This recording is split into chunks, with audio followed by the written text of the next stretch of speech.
Delta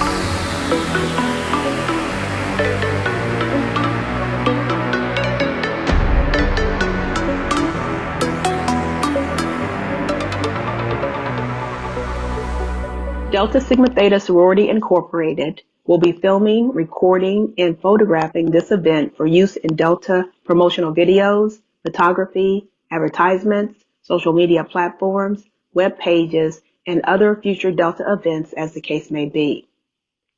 Via continued participation in and by continuing to remain logged into this event, hereby acknowledges that participant may be photographed, filmed, or otherwise recorded while on the premises of the event.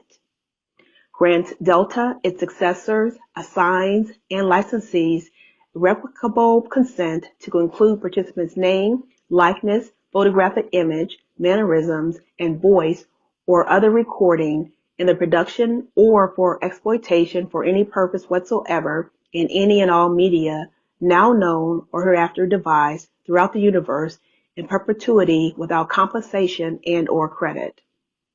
Represents, warrants, and agrees that Delta holds and shall forever hold all display, publication, and ownership rights, licenses, and privileges to any and all media, whether in law or in equity, which may be ascertained, registered, or in any way utilized with respect thereto, and waives, releases, and transfer, as the case may be, any and all such rights, whether in law or equity, as may be necessary or required to effectuate Delta's establishment of ownership. Participant further agrees to abide by and comply with any and all terms of use and or additional participation rules as applicable and specified during relevant sections of the program, and acknowledges, understands, and agrees that violation of such participation rules shall result in legal recourse and disciplinary action.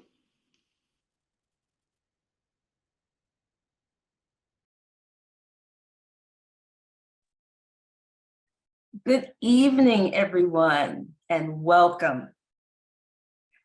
I am Helene Fisher, President of the Fairfax County Alumni Chapter of Delta Sigma Theta Sorority Incorporated. In celebration of Women's History Month and in honor of lifting our voices to advocate for social change and standing for justice, the Fairfax County Alumni Chapter, along with the Fairfax County branch of the NAACP and the Northern Virginia section of the National Council of Negro Women, we welcome you to tonight's discussion with Paula J. Giddings, who is a civil rights activist, a historian, a writer of several books, but the one we're going to discuss tonight, Ida, A Sword Among Lions. Some of you may be thinking you're joining us for a casual book talk, but you are in for a powerful revelation. We hope you leave this evening's event empowered and motivated to take action.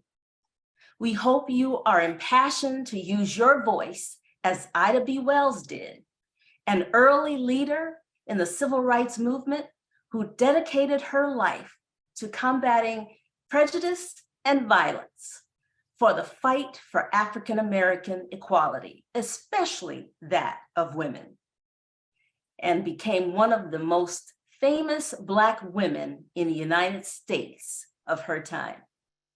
I could go on, but we have much to discuss this evening.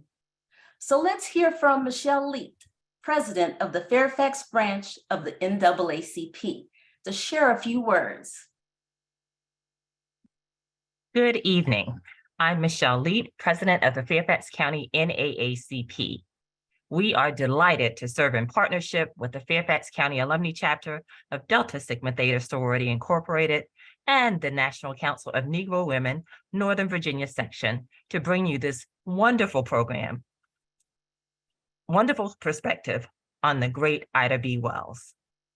In 1909, the National Association for the Advancement of Colored People, or NAACP, was founded by an interracial group of more than 40, including Ida B. Wells. The NAACP was created to abolish segregation and discrimination in housing, education, employment, voting, and transportation, and to oppose racism in every form. Ms. Wells had a front seat at that table. Her activism and involvement in civil rights and political action helped set the stage for the NAACP, which remains the premier civil rights organization 114 years later. We have Ms. Ida B. Wells to thank for that. I'm so glad that you are joining us tonight to discuss and learn more about this phenomenal woman. Thank you. And I just happen to be a member of the Northern Virginia section of the National Council of Negro Women. And on behalf of the president, Dr. Deborah Foreman Speller, she and the section are very, very pleased to be a part of this event as well. And she will be joining us later this evening. At this time, I'm going to turn this over to Janelle Brevard to introduce our guest speaker this evening. Thank you so much, Sarah Fisher. And thank you, ladies. We are so fortunate tonight to be joined by a true scholar of our time. Paula J. Giddings is the Elizabeth Woodson Professor Emerita of Africana Studies for Smith College. She is also the author of books including When and Where I Enter, The Impact of Black Women on Race and Sex in America, In Search of Sisterhood, Delta Sigma Theta, and the Challenge of the Black Sorority Movement, as well as the book that we'll be discussing tonight, Ida, A Sword Among Lions. In addition to being a scholar though, Paula Giddings is also a member of Delta Sigma Theta sorority, and she is certainly the most giving and accommodating person, which I can attest to when I randomly contacted her by email and probably shared in a way too long explanation how much her book In Search of Sisterhood meant to me when I was on the campus of Florida A&M. So she patiently listened and she still came. So thank you so much, Sarah Giddings. I would ask everyone on the call to just please welcome me in having Sarah Giddings here. And we're going to start our conversation off with an excerpt from chapter 8 of Ida. Is it chapter 8, Sarah Giddings? Yes, I'm going to read from the actual Southern Horrors. Oh, okay, okay. I quote in the book, but I'm going to read from the original text. Okay, take it away. That's okay. Thank you so much, Janelle. It's been lovely corresponding with you in preparation for this. And thank you all, Helene and Michelle and all of you. And please, you can call me by my first name too, please, as we have this wonderful program. And thank you so much for inviting me. I'm just going to read a pretty short, some paragraphs from that when Ida Wells was run out of Memphis, I think many of you know the story, and was run out of Memphis because of her editorials, and she went to New York, and she decided to publish something called The Truth About Lynching. She said, if they're going to take my newspaper and threaten my life, I'm going to tell the truth about lynching. And this was a long editorial in the New York Age. Publisher T. Thomas Fortune, who was probably the leading publisher of the time. And I'm going to read a part of that under the section called Self-Help. What distinguished Ida Wells from many of her contemporaries was that an idea of not just, in terms of civil rights with the elites negotiating for civil rights and for Black progress, et cetera. She had decided that this was much more of a political issue, and that one had to use one's power to achieve what her objectives. And in thinking that way, she really, I think you can make an argument that she's really begins the modern civil rights movement with the modern tactics of the civil rights movement, including civil disobedience, including self-defense, and including the use of not just the elites, but also of a grassroots movement around labor, and politics. So I'm going to read a section that that illustrates that from self-help section of that was the editorial was then published in the pamphlet Southern Horrors, and this is where I'm reading from. In the creation of this healthier public sentiment, the Afro-American can do for himself what no one else can do for him. The world looks on with wonder that we have conceded so much and remain law-abiding under such great outrage and provocation. To Northern capital and Afro-American labor, the South owes its rehabilitation. If labor is withdrawn, capital will not remain. The Afro-American is thus the backbone of the South. A thorough knowledge and judicious exercise of this power in lynching localities could many times affect a bloodless revolution. The white man's dollar is his God, and to stop this will be to stop outrages in many localities. Before I go on, just want to talk a little bit about the significance of this. Ida Wells is talking about mass civil disobedience as a way to achieve justice. She's the first one to really talk that way and to speak that way and to write that way in this period. So she's saying really that, look, the South depends on Northern investment and depends on Black labor, right?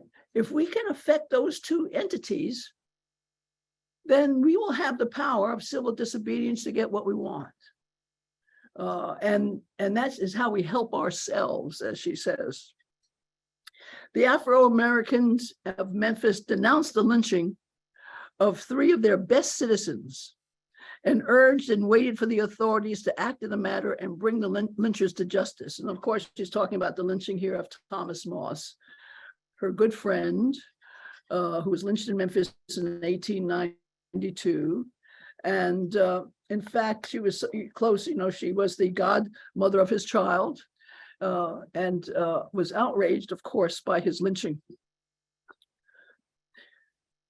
No attempt was made to find the lynchers, and Black men left the city by thousands, bringing about great stagnation in every branch of business. Here she's referring to the fact that she called for Blacks to leave Memphis because no one would, the lynchers were never brought to justice. And in protest, she says, let's leave a city that won't protect us. And in this way, she was reiterating the words of Thomas Moss, who that was his dying words were, "Tell my people to go west. There's no justice for them here." And she writes this in an editorial. And thousands of Blacks began to leave Memphis, leaving the city almost bankrupt. And again, she sees this as an act of civil disobedience. She will also later initiate a trolley car strike and to try to force justice. And no, they never really find the lynchers. But soon after this, soon after people begin to leave in such numbers, at least Thomas Moss's widow is given money by the city, much in the way that we see now of municipalities giving money to the families of young men who have been slain and women who have been slain by the police. So I'm going to just end one more sentence. She believed in civil disobedience, but also, and she talked about her preference for a peaceful, a bloodless revolution, as she says. But again, she was not against doing what one had to do. Another aspect of the civil rights movement. Of the many inhuman outrages of this present year, the only case where the proposed lynching did not occur was where the men armed themselves in Jacksonville, Florida, and Paducah, Kentucky, and presented it and prevented it. The only times an Afro-American who was assaulted got away has been when he had a gun and used it in self-defense.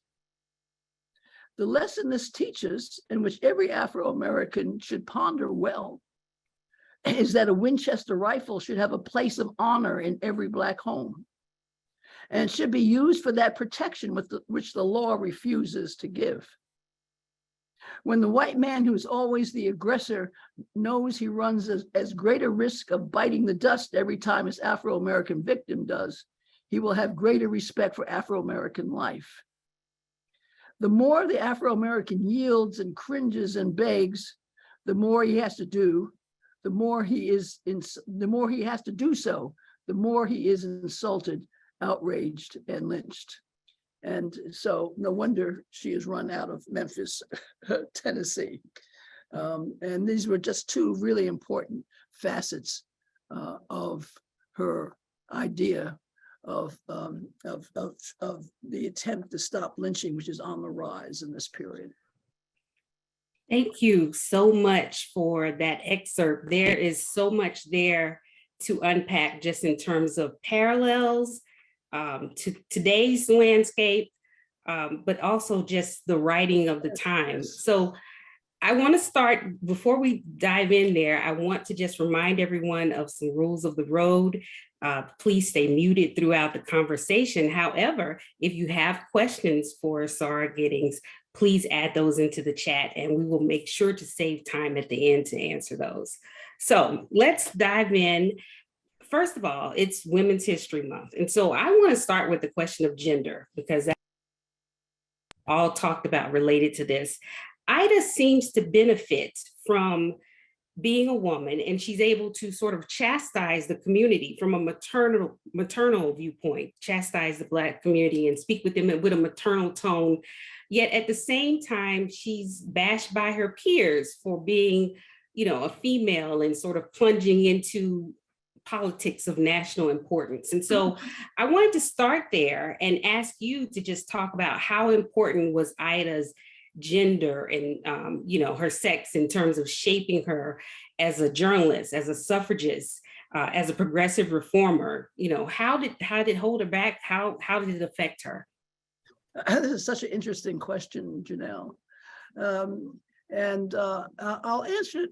I'm going to try my best to answer your questions briefly, and if people have more questions later, I'm going to try. I don't always succeed, but this is a fascinating period. This is the late.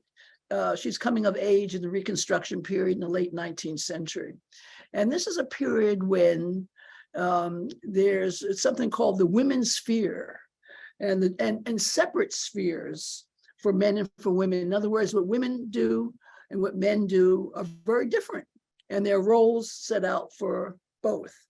And this is actually, you might say, well, of course, we understand this because we still experience some of this, but it wasn't always true. When Blacks first became free, there was not that kind of gender difference in terms of even political participation. You had these big mass, even political meetings where everybody was there. Women were there, the children were there, as well as men. When men first got the vote in 1870, women would tell them who to vote for. I mean, even though they weren't in the formal political sphere, they were very, very active in politics. There were even women who guarded men when they went to vote in the voting areas with armed guards. So they were very involved. This begins to evolve to separate spheres. Sophisticated as they become more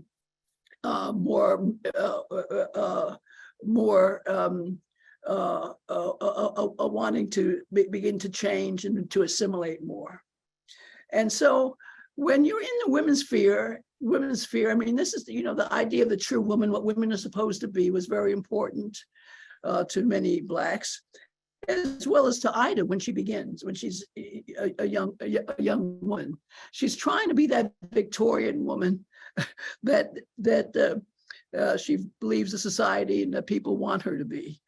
And when she becomes a journalist early on, she is one of those journalists that does women's stories, which is really about the uplift of the Black community, not so much analysis of racism from the outside, but the uplift within the Black community, what Blacks have to do themselves, right, to become first-class citizens. And this was kind of the women's role, as you mentioned, a maternal role. As she begins to understand violence, particularly, and lynching, she begins to understand that there's an external analysis as well around racism. And to follow that logic of lynching, she has to leave the women's sphere to get into the field of politics, to get into the field of, she's one of the few people who even use the word rape when she's talking about what Black men are accused of, what's getting them lynched. No women use those terms. When she's talking about self-defense and Winchester rifles, women don't speak that way. But as she follows that logic of lynching, of to stop lynching, she has to leave that Victorian idea and leave that women's bubble to become something else. This is very transgressive. She draws a lot of criticism, and not just from men, from women as well, for this. And there's a sort of we have a complex history around gender because of our own men feeling that they can't also express themselves as men all the time, racially, women who are felt unprotected often. And so we're very sensitive about gender. And I'll end with this. We forget sometimes that Black people are actually freed, or there was emancipation during the Victorian period. So we're dealing with all that gender confusion as well as race and class. Well, thank you for that answer. I think the gender question is such a fascinating one, and I'm going to come back to it later. But first, I want to ask you about her relationship, because I'm going to be honest, I did not know much about her husband until reading this book. And so I want to talk about her relationship with Ferdinand. And, they worked well as equal partners. While she had many personal and professional partnerships that failed, this one really worked. And so I would like to hear from you, what was it about their relationship that made it successful? I was talking to a friend of mine, and we were just talking about the character, but we were talking about someone else, a mutual friend. And this person said, well, you know who that person is like. She said she's sort of like Ida Wells in that the only person she really likes is her husband. And we know women like that. She said the only, and that's kind of true. I don't know if Ida liked many, but she liked Ferdinand. And they were a terrific couple. I was so happy to be able to write about a good marriage and a supportive husband, which Ferdinand was. Let me give you just a few quick facts about him. He wrote about, he was also a newspaper publisher and editor. So they had that in Chicago. They had that in common. He wrote pro-women's suffrage articles in the 1870s. His first marriage, he was a widower when he met Ida Wells. His first marriage was to a black woman who was the first Black graduate of the University of Michigan. He liked intelligent women, right? And she worked on the newspaper. She was quite a figure herself, that his first wife. He gets to know Ida Wells when Ida is thinking about, I've worked enough with Ida to call her by her first name. She was thinking about suing the Memphis newspapers for slander because they were calling her so many horrible, dirty names. And she gets advice from Ferdinand, from a mutual friend, and he says he will work with this to talk, to doing his own investigation and to see if it's worth going to the courts, et cetera, et cetera. So he knows about her under these very difficult circumstances that a lot of people would run away from at first, but he didn't. When he and Ida begins going to Chicago pretty often before she even settles there,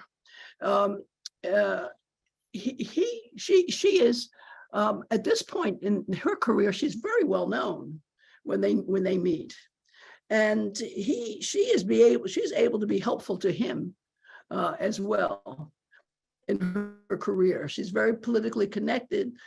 Before she's too controversial, she comes to Chicago in triumph in 1893 after a successful British tour, anti-lynching tour in Great Britain, and everybody comes out to meet her, all whites and blacks, right? All the women's clubs, all the men's clubs, all the politicians, etc. So she's helpful in that way to him as well. But he supports her. He supports her travels when she talks about lynching, and supports her in a way that she doesn't have to have a job. He supports her race work, and which a lot of men wouldn't. And they were the talk of the town when people knew they were going to get married. Because, as someone said, we wonder if can Ferdinand marry a cause as well as a woman? And people wondered about that. And I'll end with this.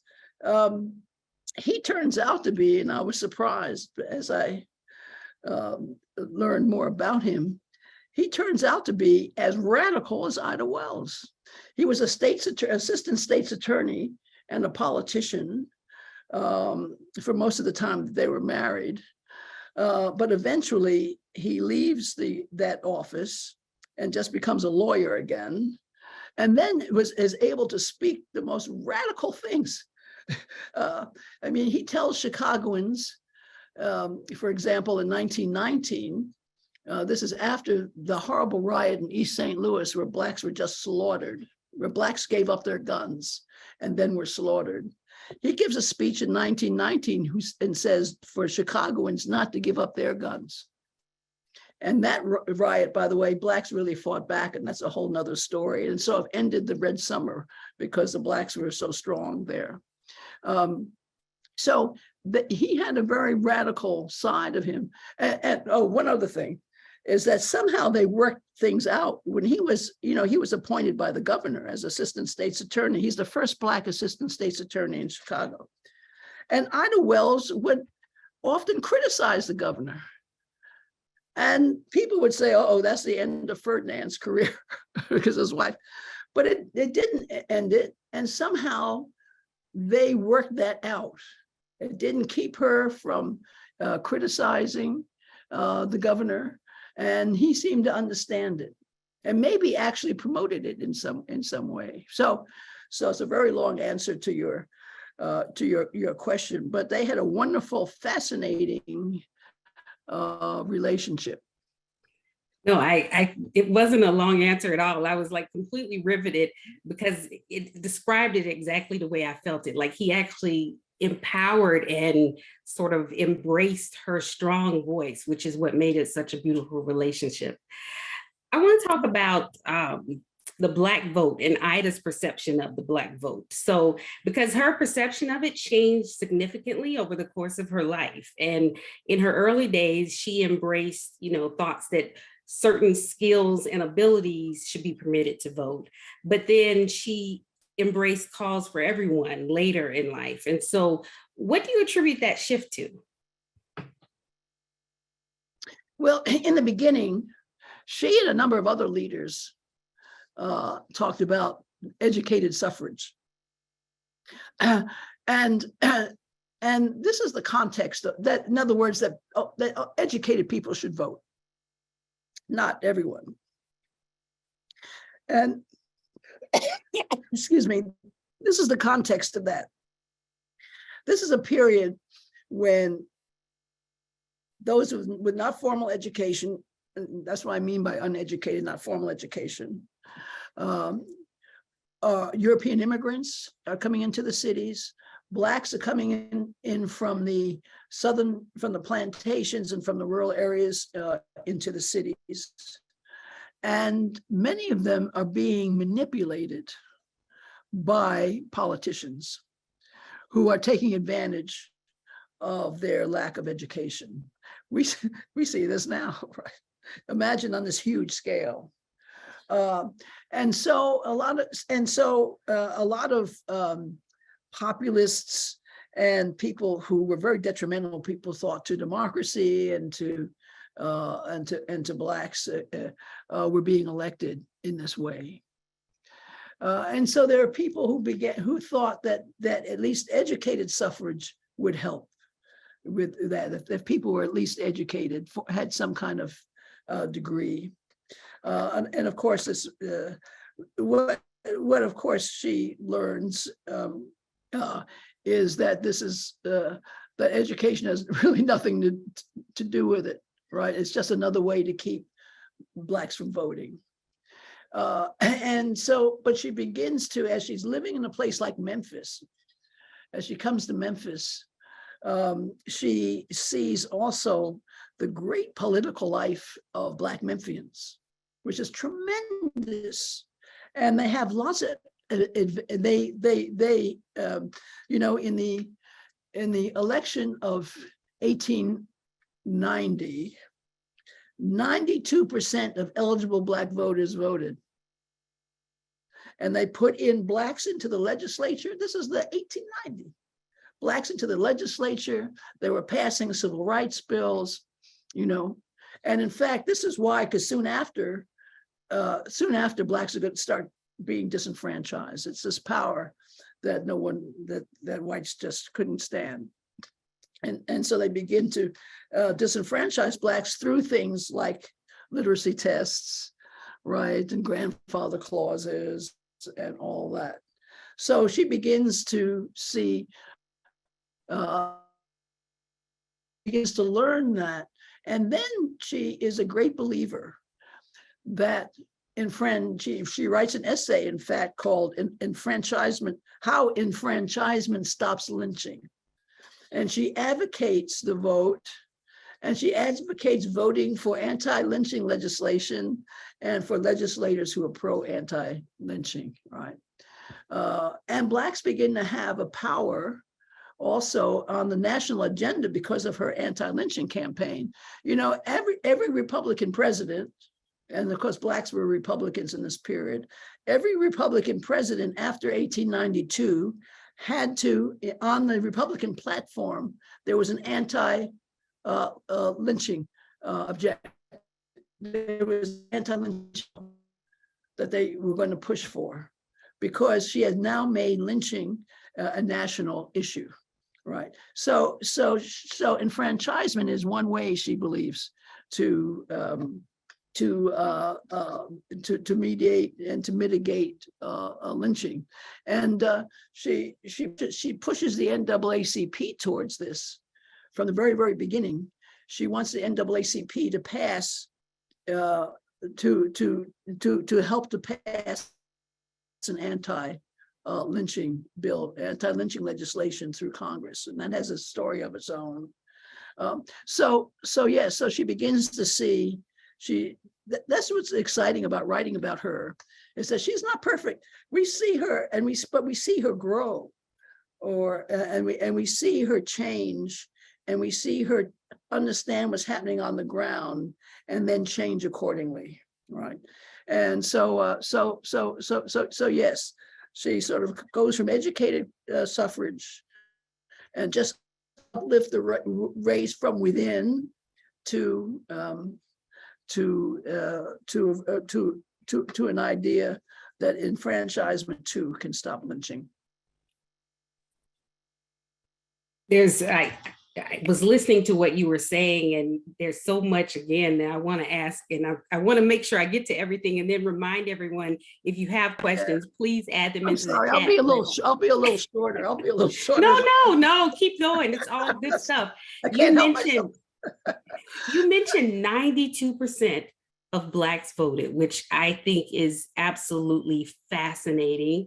And then you talked about just how they exercised the right, and then they were disenfranchised. And just before I ask the next question, I just want to just look at the parallels of that even today, because, you know, disenfranchisement comes in a different form even today. You know, it's you know, identification type things. It's, you can't have water in the voting line. There are all sorts of things that, you know, are today's form of disenfranchisement. So I just thought that was interesting of how time has repeated itself. That's right. That's right. It's an ongoing struggle. Yeah. You mentioned the anti-lynching campaign and Thomas Moss. You spoke about that at the very beginning when you read an excerpt. I want to talk about, you know, Ida made a concerted effort to tell the names and the stories of those who were lynched. And why do you think that this was important to her? And do you see any similarity with her purpose and current day efforts, you know, to say their names, and how that was coined for victims of systemic racism right now in today's era? I would say that was currently, to say her name, is that the roots are in Ida Wells's campaign. This begins the tradition of it, and there's a very moving passage that she writes after hearing. This is even before she begins her campaign. She's at a Colored Press Association meeting, and there's something called the Committee on Outrages, which is a committee that deals with lynching within the press. And she hears someone read that, I think it was 200 names that of people who had been lynched. They're reading down the names. And she writes, she says, it's not only to think about the numbers and the pain of lynching, but she says, but a lot of these people, no one will ever know they'll never really know who they are, or where they are, or what happened to them. You know, she said, it's sort of, no one but the night wind will know what has happened to many of these people. And she was very moved by that. So it becomes very important to her to name as many names, and to also talk that she knows when she's doing this investigative reporting, and also to tell their stories when she can. And this also, of course, humanizes them. This is what's so powerful in Black Lives Matter, and to say her name, is that once you say their names and talk about them, they become human to you. They become, you know, they become palpable to you. And that's what she wanted as well. She does this, I think, very intentionally. And let me just tell you a story connected to that. Because she did it, I made, that's one reason why the book is so long.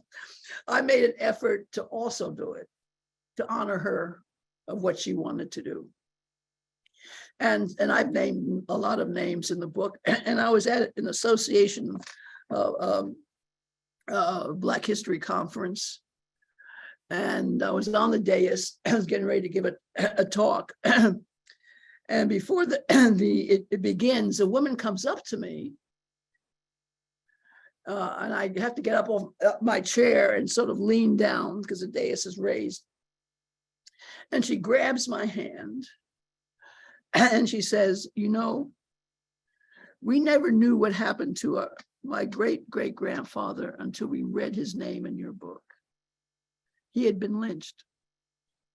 And he was among a number of men outside of Memphis who had been lynched together. They had rebelled against, been lynched. And I named their names.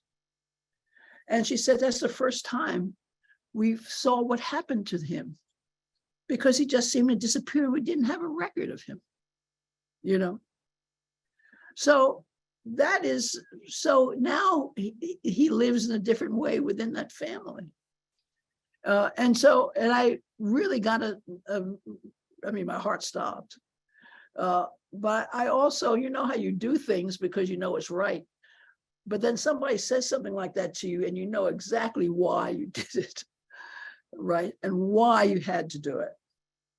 So the naming was very important part of her, a very important part of her work. And you're also carrying along that legacy by telling those stories. So I love that. That's a great segue because you mentioned her writing, her time as a journalism and telling those stories. And so I definitely want to ask about the Black press. I spent 10 years as a congressional reporter for the Associated Press. And I could tell you within Black media, Ida B. Wells is just revered. Wow. So I wanted to ask you about the Black press played an instrumental role in giving voice to Black people during the lynching time. What role does the Black press play today as a current voice for the Black community with the things we have going on? And do Black journalists still have a voice in setting the agenda for the Black community?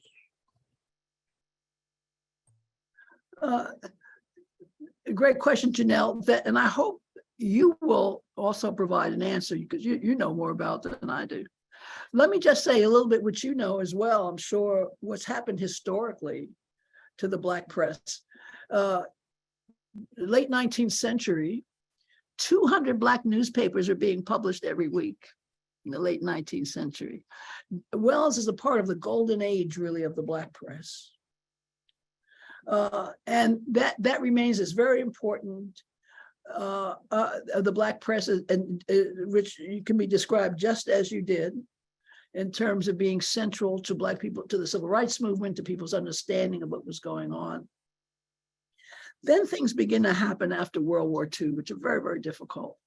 One is, this is the McCarthy era. The Red Scare really scares, really puts a lot of pressure on a lot of journalists to the point where, and many of them are really pressured to stop publishing or to not say what they really want to say in the press. And that really strikes a blow, not just to the Black press, but to activism in this whole period. There are, and that's a whole story in of itself. So that's one thing that begins to happen. Then the Black press begins to depend on advertisers as the economy changes. And they have to depend on advertisers. The financial model becomes difficult by the 60s and the 70s. It begins to change. And I worked for a wonderful news magazine called Encore American and Worldwide News. And I remember the difficulty we had getting advertised. There was a news magazine. And, advertisers would say, well, why are we going to advertise with you? We can advertise in Time magazine. Black readers are reading that, as well as why are we going to put advertising in a Black magazine, right? Black oriented magazine. So that became very, very, very difficult. Then there's the brain drain with desegregation, right? And a lot of the Black journalists are sort of swept up and into predominantly white publications. And so we need to, and I want you to, I really look forward to your speaking to this. We need, I think, a new model. They haven't also, I don't know if we've kept up with the new wire services and internet and all those things as well. It's hard to do because we don't have the same resources as others do. But I'd love to hear something. I'd love to hear you talk about it. It's interesting you should say that, because I was thinking there are so many outlets now where the Black community can get news, particularly some out there that are doing really stellar work. The Root, Griot, and others. Yes.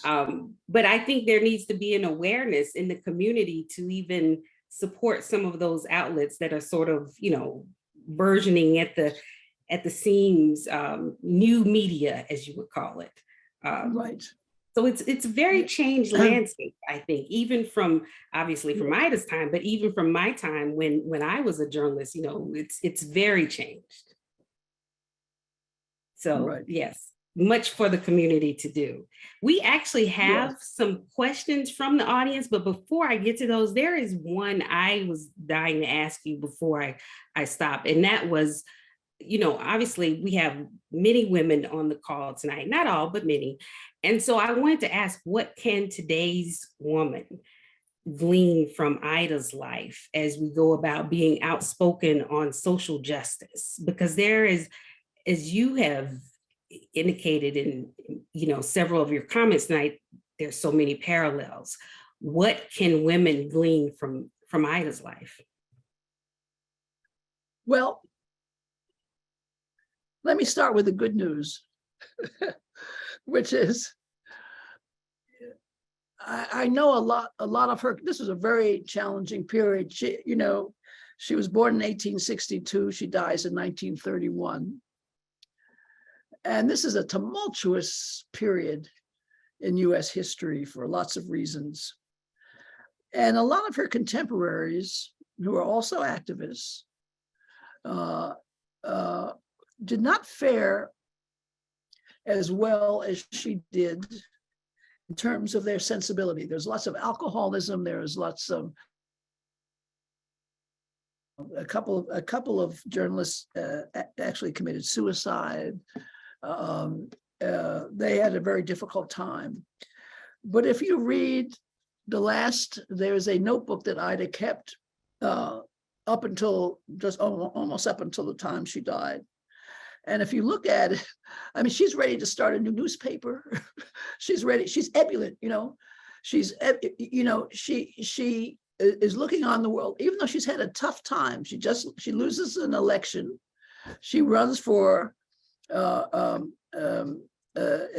state Senate seat, but she didn't really expect. But she was making a statement. But she loses an election. Her son is in trouble. She didn't end up with a lot of money at all. But she is, well, let me put it this way. When they asked her what music she wanted played at her funeral, she said, "I want the spiritual, I've done my work." And I've listened to it many times. It's beautiful. But she knew she'd done her work. And it was tremendously satisfying, to her. But she paid too. She paid a price in so many ways, including even with her children. Her daughter, who was very helpful to me in writing the book, Alfreda Duster, after seeing what her mother had been through, she said, "I'm not going to have anything to do with politics. I'm done. I don't want anything to do with it." It was just too much drama for her. So, and she struggled. I'd always struggled with motherhood and activism, not always successfully. She had those struggles. There were struggles in the marriage. There was, lots of heartbreak as well. But I think, and I'm not just saying it for a happy ending, but I think she was satisfied that she was on earth to do something, and she had done it. And I think that satisfaction is the greatest of all. I think that's better than trumps all of the difficulties. And let me just tell you one really fast story, because this is what the question reminds me of. When I was working at Encore, I went to South Africa. It was under apartheid still, and I was able to interview Winnie Mandela. And I interviewed Winnie Mandela the day after she came from the Orange Free State, she was under banning orders. And they finally let her go to come back to Soweto, to her home in Soweto. And this was the day after she got home. Now, she had been under banning orders. She had been tortured. She had been put in solitary confinement. She comes back to Soweto. They finally let her go. And the next day she talks against the government, and the cycle starts again. When I interviewed her, one of the things I happened to just, we talked about all of what you would think you would talk about, but I noticed a suitcase by the door.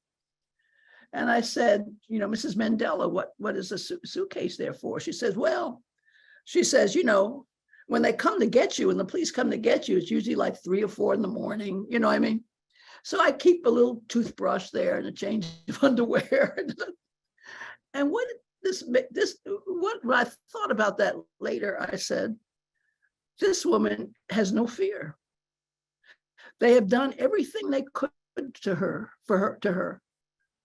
And her activism had won out. There's nothing more that they could do to her. And because she didn't have fear, she was truly free. I think that's what it means to really be free, is without fear. And it's hard to be without fear if you're not in the fight, And so I think there is that connection between activism, and there's all kind of activism, but between challenging the status quo in whichever way you can, and being free, So I think that was a gift that Ida had as well. There was a nugget in that answer of she was put on earth to do something and she had done what needed to be done. I'm going to remember that. Okay, our first question from the audience is, what were the factors in her early life that made Ida Ida? A lioness, relentless and fearless and pushing back against the system, and passionate about anti-lynching laws, suffrage, and civil rights for Blacks. What were the factors in her early life that made Ida Ida? This is a very interesting question. Ida, as you may know, was orphaned at an early age. She was orphaned at the age of 16. Both of her parents died in the yellow fever epidemic within 24 hours of one another. And Ida, at the age of 16, became the adult of her 5 siblings, who were all younger. And she early on made a decision, because friends of the family wanted to divide up the family. And you could see right away she was not that. She said, no, I will not have my family divided. Find me a job, a teaching job, and I will support them. So we have a sense of what her character was. Something else happened, which was really awful to her while she's there in Holly Springs, Mississippi, where the family was, and her parents gone. A white doctor who was taking care of the family when they were ill, on her father's dying bed, he asked the doctor to take his savings and to give them to Ida, because he knew he was dying. And the doctor meets Ida in the public square, and people see him handing Ida money. So immediately there's an assumption around her moral character and what she's doing. And this is on top of being orphaned, So now in this Victorian thing where, character is destiny, now she's being morally slandered. And she has been, you can't help but the pressure. And one thing you read in her diary is that this makes her so angry at the world, so angry at the world. But she knows she's so angry that it will destroy her if she doesn't handle it. You can see this in the diary. She says, anger is my besetting sin, she said. So she works hard to transform that energy into something positive. And you can see it happening in the diary. And that positive energy becomes the energy of a reformer, becomes the energy of a revolutionary, becomes the energy of both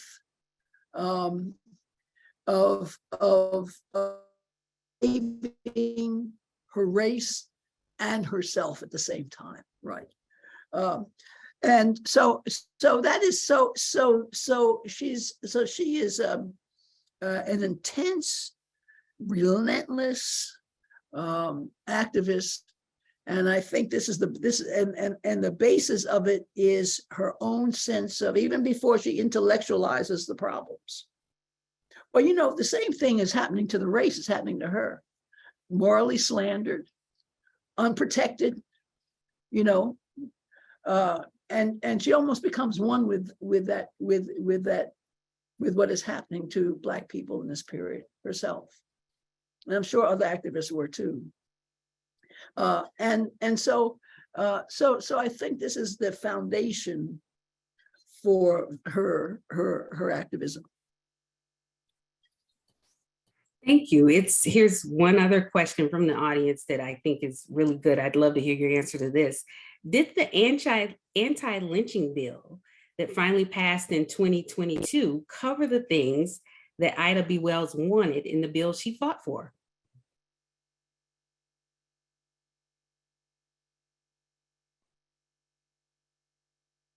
I lost a lot of. Okay. Can you hear me now? Can you hear me now? Yes. Okay. Did the anti-lynching bill that finally passed, did that cover the things that Ida B. Wells wanted and that she fought for? Not entirely. And I really haven't looked at that bill for a long time, so someone else may have more to say about it. I read it when the issue first came out, but I think that bill mainly makes sure that those who are complicit in lynching, you know, this was important to Ida, that what was also complicit in people complicit in lynching were also had to be accountable.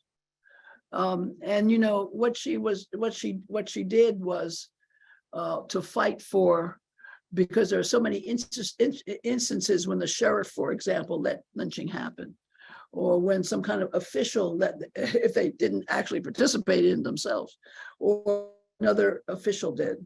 And so she actually worked on cases where they were to indict sheriffs, as well as, you know, anyone, people who actually did the actual lynching. The lynching that I talked about, where the woman said she learned the name of her great-grandfather, was one of those cases. There were men being transported to jail, and they were accused of burning down some barns or something. And they knew then that the sheriff who was supposed to be protecting their passage just looked the other way and knew that they let people come and kill them. So that was one aspect of it. And ironically, things that if lynching is I think right now, I think legally it's violence if 3 or more people attack and kill someone. I think there's a number of connected to what a lynching is. And now, you know, the way law enforcement works is that a lot of Black people are being accused of lynching, right? Because if a gang, you know, kills somebody, or, you know, So it's, I don't think she would have been thoroughly happy with it. No, I appreciate that answer. No, this has been absolutely amazing, Sarah Giddings. As we conclude this, I just want to thank you for being here and for taking this time to speak with us about the amazing life of Ida B. Wells and how we can use her life and her work as a pattern for our advocacy as we go forward. Yes. Well, thank you. I really enjoyed this, and it was such wonderful questions. Such great. Oh, really, it was very good. You know, I really enjoyed it. So, and thank you so much for the invitation to everyone, and to you, Janelle, especially. So thank you. Well, before we go, I do want to first recognize in attendance Sarah Taryn E. Anthony, who is with us. She is the South Atlantic Region Social Action Coordinator. So thank you so much, Sarah Anthony, for joining us this evening. I saw earlier she is no longer here, but we actually had also with us Sarah Siobhan Arlen Bradley, who was also here, and she is president and chairman of Delta for Women in Action, a 501c4 organization. So we are so grateful that they were able to join us to hear you as well. But thank you so much. And we want to also thank our partners for this evening, the Fairfax County chapter of the NAACP, as you all met earlier, their president, Sarah Michelle Leet, and the Northern Virginia chapter of the National Council for Negro Women, which is also led by Sarah Deborah Foreman Speller, who is now with us. And I would like to turn it over to Sarah Foreman Speller to say a few words. I think everything has been said. It's been such an honor to be here with you, Sarah Paula Giddings. Oh, thank you. I can remember you said that the book was very long, and I have to agree with you. I read In Search of Sisterhood twice. Okay, good. I had you to sign that book. Oh, I okay. loaned the book to my goddaughter after she pledged Delta.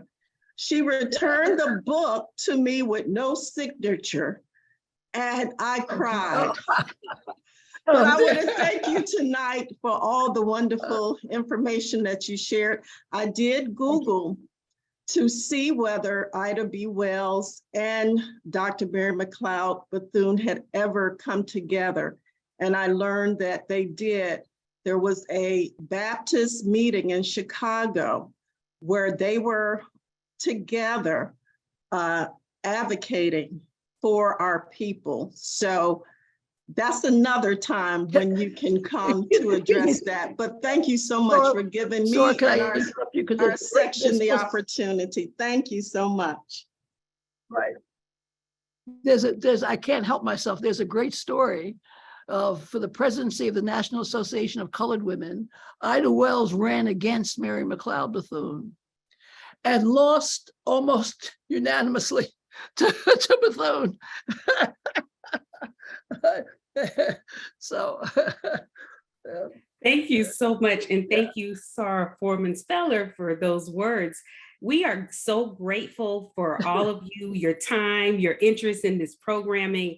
Sarah Giddings, I can't tell you enough how much we appreciate you joining us. Thank you again. I hope that everyone on this call will take a few minutes to complete the evaluation of this event. The link is in the chat, and assist us in improving our programming. But thank you all for joining us, and have a wonderful evening, and happy Women's History Month to all of you. Thank you, Sarah Giddings. thank you so much. Good night, everyone. Good night.